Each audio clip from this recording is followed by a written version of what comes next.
The Kia Digital Key is a driver convenience system that allows you to lock or open the vehicle doors and tailgate, and start the vehicle using a smartphone or card key without a smart key.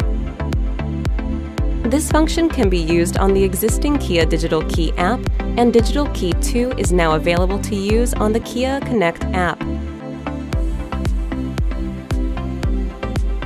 You can lock or unlock the door by touching your registered smartphone or card key to the vehicle's door handle. Place your smartphone or NFC card key on the wireless charging pad, depress the brake pedal, and press the start button to start the engine.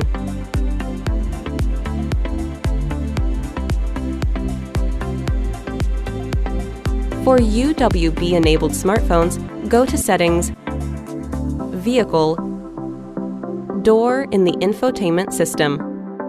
If Unlock upon approach is enabled, the door automatically unlocks if you carry the smartphone and approach the front seat door handle.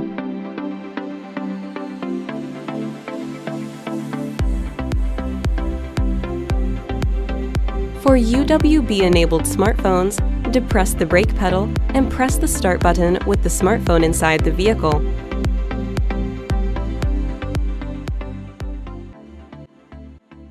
Kia. Movement that inspires.